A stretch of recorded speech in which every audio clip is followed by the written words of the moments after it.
Mateo, 15 na kabanata.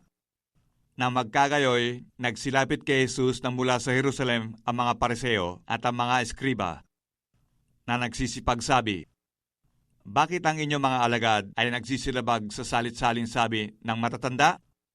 Sapagkat hindi sila nangaghuhugas ng kanilang mga kamay pagka nagsisikain sila ng tinapay." At siya'y sumagot at sinabi sa kanila, "Bakit naman kayo'y nagsisilabag sa utos ng Diyos dahil sa inyong salit-saling sabi? Sapagkat sinabi ng Diyos, igalang mo ang iyong ama at ang iyong ina, at ang manunggayaw sa ama at ina ay mamamatay siyang walang pagsala. Datapwat sinasabi ninyo, sino mang magsabi sa kanyang ama o sa kanyang ina, yaong mangyayaring pakinabangan mo sa akin ay hain ko na sa Diyos, ay hindi niya igagalang ang kanyang ama, at niwala ninyong kabuluhan ang salita ng Diyos dahil sa inyong salit-saling sabi.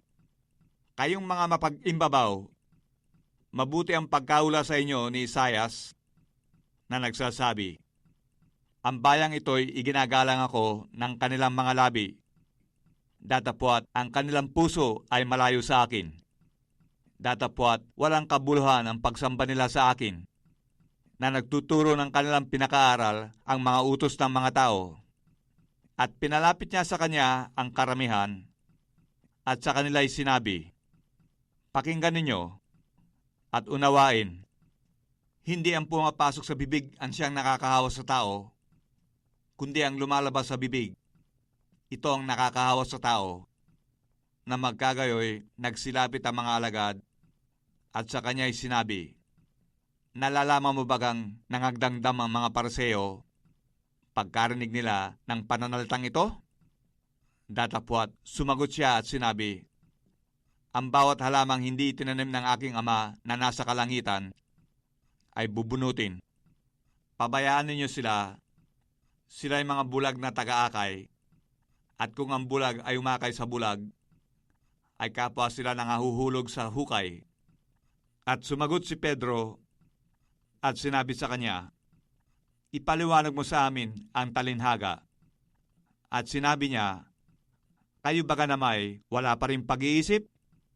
Hindi pa baga ninyo nalalaman na ang anumang pumapasok sa bibig ay tumutuloy sa tiyan at inilalabas sa daan ng dumi? Datapwat ang mga bagay na lumalabas sa bibig ay sa puso ng gagaling, at siyang nakakahawa sa tao, sapagkat sa puso ng gagaling ang masasamang pag-iisip, mga pagpatay, mga pangangalunya, pakikiapid, mga pagnanakaw, mga pagsaksi sa di katotohanan, mga pamumusong. Ito ang mga bagay na nakakahawa sa tao. Datapwat ang kumain hindi maghugas ng mga kamay ay hindi makakahawa sa tao. At umalis doon si Jesus at lumigpit sa mga sakop ng Tiro at Sidon. At narito, ang isang babaeng Kananea na lumabas sa mga hangganang yaon at nagsisigaw, na nagsasabi, kahabagan mo ako, O Panginoon, ikaw na anak ni David. Ang aking anak na babae ay pinahihirapan lubha ng isang demonyo.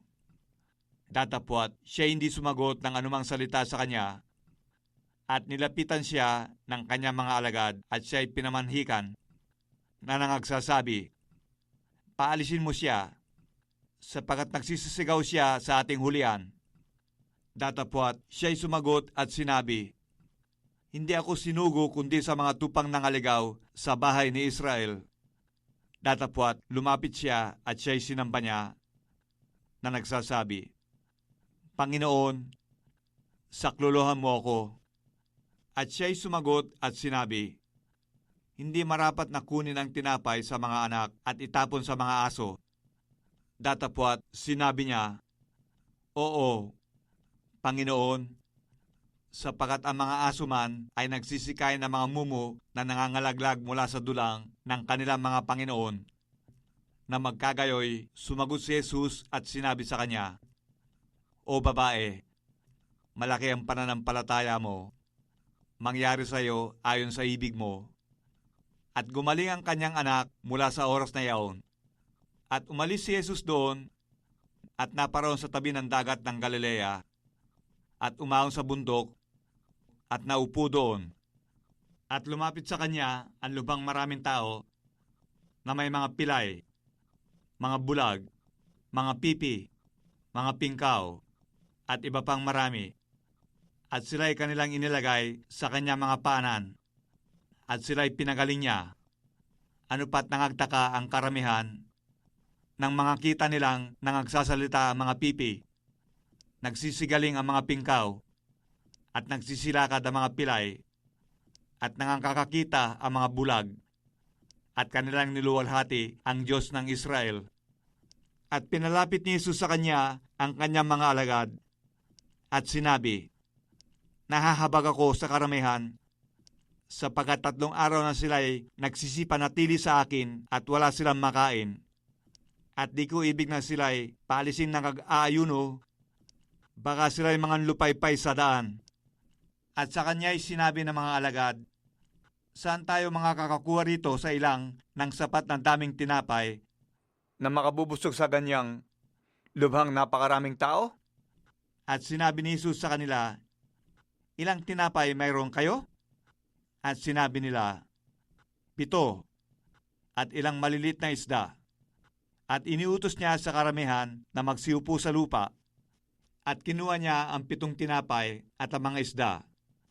At siya'y nagpasalamat at pinagputol-putol, at ibinigay sa mga alagad, at ibinigay naman ng mga alagad sa mga karamihan. At nagsikain silang lahat, at nangabusog, at pinulot nila ang lumabis na mga pinagputol-putol na 7 bakol na puno. At silang nagsikain ay 4,000 lalaki, bukod ang mga babae at mga bata. At pinayaw niya ang mga karamihan at lumulang sa daong, at napa sa mga hangganan ng Magdala.